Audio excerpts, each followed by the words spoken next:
El coloso de la filosofía Platón fue alumno del gran Sócrates y maestro de Aristóteles. Sus diálogos son invaluables, en especial los socráticos, que son aquellos donde el personaje principal es Sócrates. Uno de los diálogos más interesantes es el Cármides, que trata de la prudencia o sensatez. La historia comienza cuando Querefonte pregunta a Sócrates si es que estuvo en la batalla de Potidea, y si ésta fue tan dura como se decía. Sócrates contesta que sí estuvo y confirma las noticias. Él había participado en la guerra del Peloponeso como soldado. Luchó algunas batallas.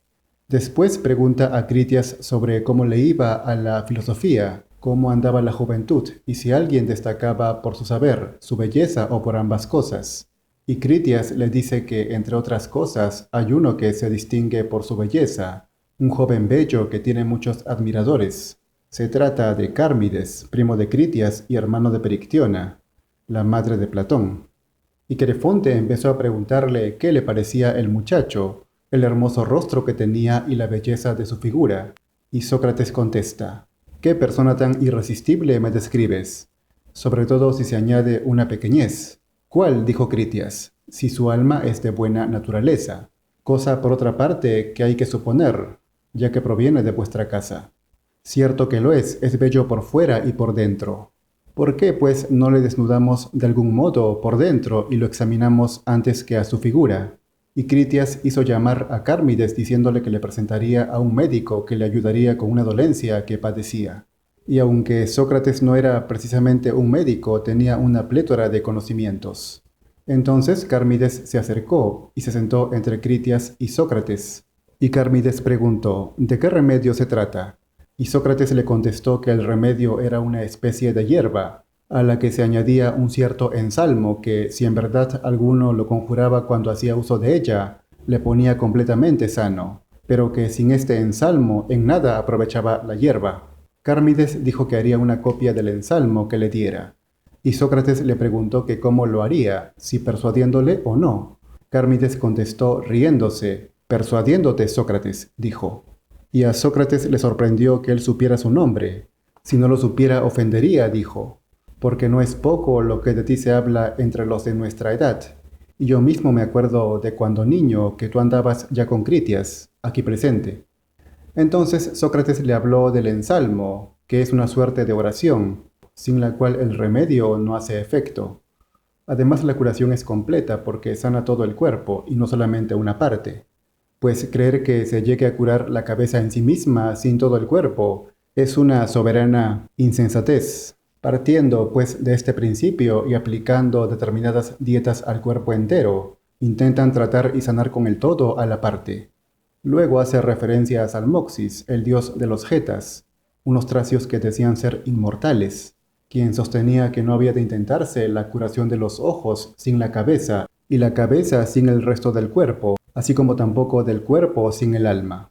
Esta sería la causa de que se le escapasen muchas enfermedades a los médicos griegos, que se despreocupaban del conjunto, cuando es esto lo que más cuidados requiere.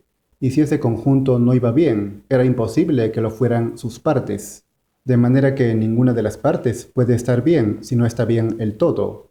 Y el todo empieza con lo más importante, con el alma. Platón en su obra La República asegura que el cuerpo se cura con el alma, que si es o se vuelve mala no estará en condiciones de cuidar bien de nada.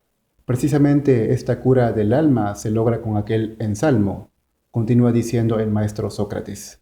Pues es del alma de donde arrancan todos los males y los bienes para el cuerpo y para todo el hombre, como le pasa a la cabeza con los ojos.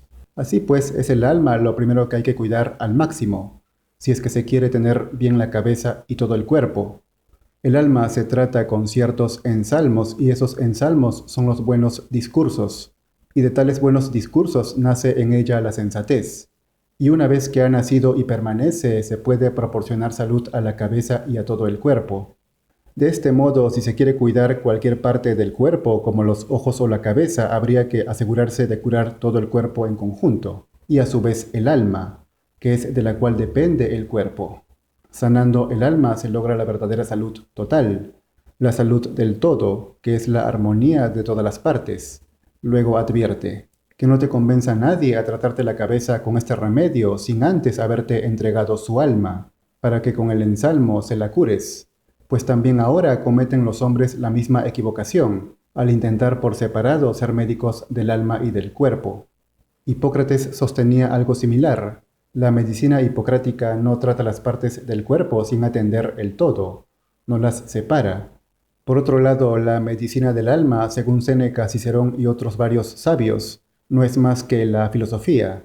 Por eso, uno de los más grandes médicos, Galeno, afirmaba que no se podía ser médico sin ser filósofo.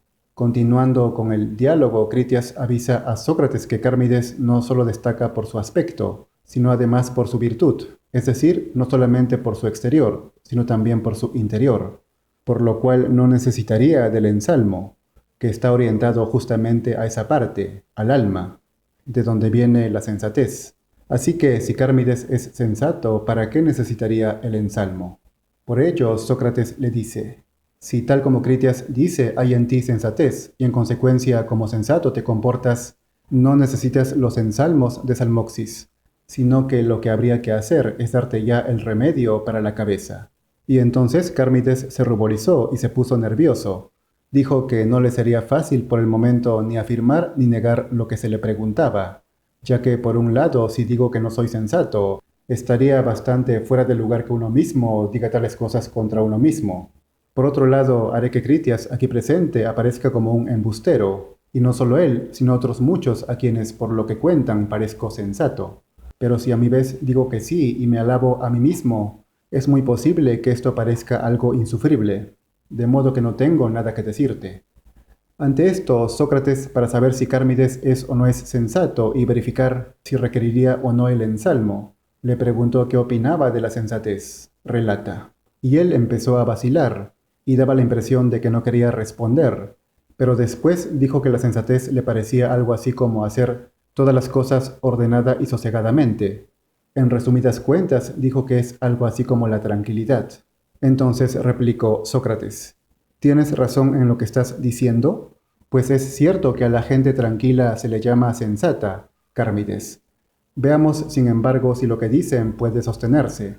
Y Sócrates comenzó a demostrarle que tal afirmación no era cierta, que, por ejemplo, era mejor escribir con rapidez que con parsimonia, que también era mucho mejor tocar un instrumento musical con agilidad que con lentitud. Igualmente con el cuerpo, que uno más rápido y ágil era más excelente, le dijo.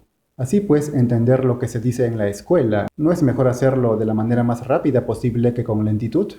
Y también en las inquisiciones del entendimiento y en las deliberaciones, no es, según creo, el más lento y el que a duras penas se decide y es tardo en sus pesquisas el que merece alabanza, sino aquel que con más facilidad y ligereza lo hace.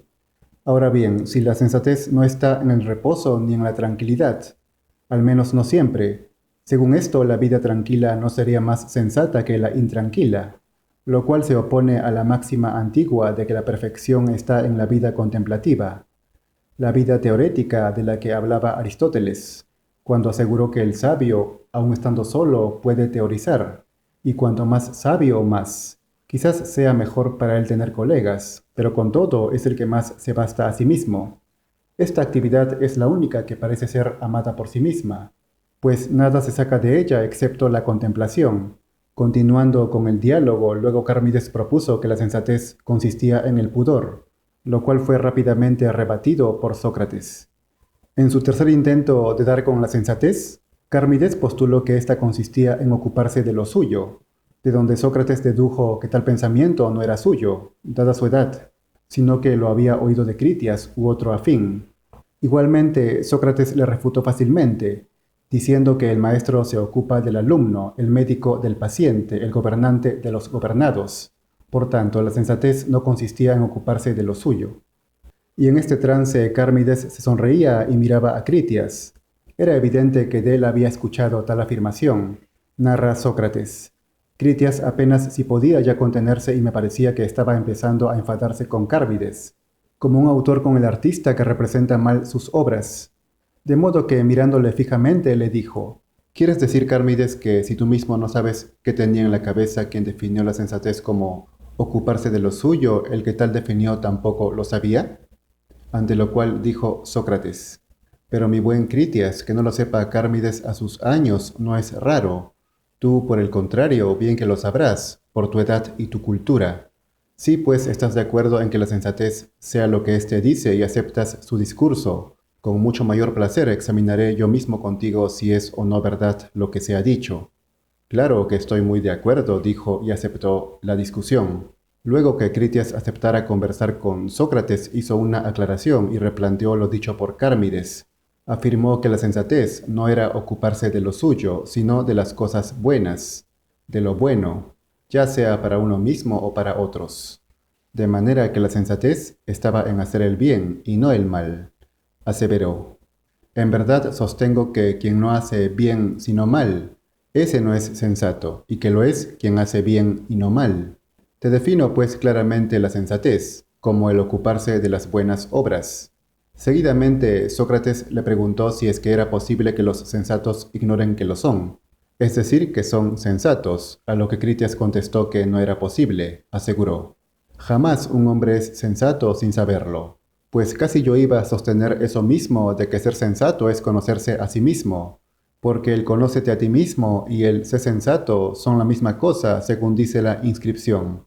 Después, Critias exhorta a Sócrates a decirle si la sensatez es o no es el conocimiento de uno mismo, a lo cual éste contesta fiel a su estilo: Pero tú, Critias, te pones ante mí como si yo afirmase que sea aquello por lo que pregunto, y que tan pronto como lo quisiera estaría de acuerdo contigo, cosa que no es así. Más bien ando siempre en tu compañía, detrás de lo que se nos ponga por delante, porque en verdad que yo mismo no lo sé. En efecto, Sócrates preguntaba sin cesar, porque precisamente reconocía no saber nada, pero no se conformaba con la conciencia de su ignorancia, sino que buscaba incansablemente respuestas, se esforzaba en encontrarlas. En fin, por esa razón el oráculo le había dicho que era el más sabio de todos.